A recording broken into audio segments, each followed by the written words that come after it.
Dear friends, ఒక ధనవంతుడు దానం చేయనిదే దానవంతుడు కాలేడు. అలానే బలమున్నవాడు ప్రదర్శించనిదే వీరుడు అవ్వలేడు. దానం చేస్తే పుణ్యం మిగులుతుంది, ధనం వృద్ధి అవుతుంది. ప్రదర్శిస్తేనే శౌర్యం తెలుస్తుంది, కీర్తి మిగులుతుంది. ఏది ఇస్తే అది పెరగడం సృష్టి ధర్మం అయితే ప్రేమిస్తే మాత్రం బలహీనత ఎందుకు మిగులుతుంది?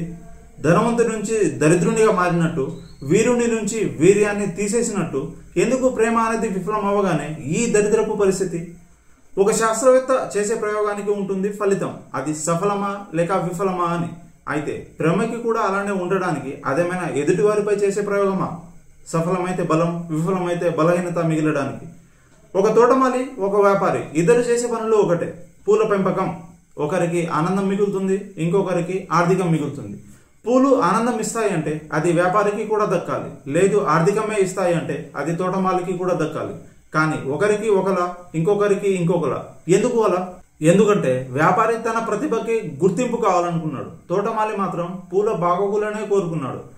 ప్రేమ అంటే ఎదుటి వ్యక్తి విలువని గుర్తించడం, అంతేకాని నీ విలువని గుర్తించినందుకు వారి దగ్గర నుంచి ప్రతిఫలం ఆశించడం కాదు. ఆశిస్తున్నావు అంటే అది ఇంద్రియాలను అదుపులో ఉంచుకోలేని నీ బలహీనత మాత్రమే. ఎందుకంటే ప్రతిఫలం ఆశించిన చోట ఫలితం దొరకదు.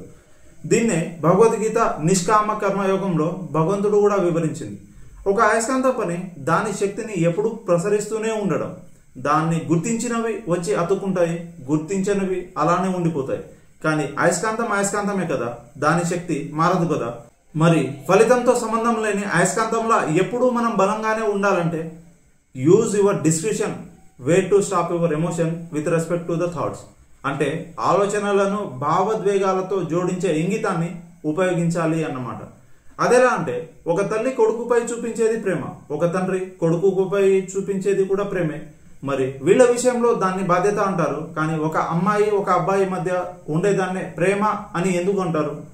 ఒక ఎమోషన్ బాధ్యతతో ముడిపడింది అయితే, ఇంకొకటి అవసరంతో ఉన్నది విరిగిపోతుంది, బాధ్యతతో ఉన్నది ఎప్పటికీ నిలిచిపోతుంది. అంతేగాని ప్రేమకి పాస్ ఫెయిల్ అన్న రెండు వికారాలు ఉండవు. అందుకనే బాధ్యతని మాత్రమే వెదజల్లే అయస్కాంతం నువ్వైతే ప్రేమ అనే శక్తి నీకెప్పుడూ సొంతమే.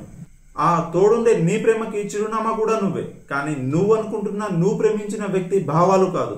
నీలాంటి ప్రేమకి ఫెయిల్ అన్నమాట ఉండదు, బలహీనత అసలే ఇవ్వదు.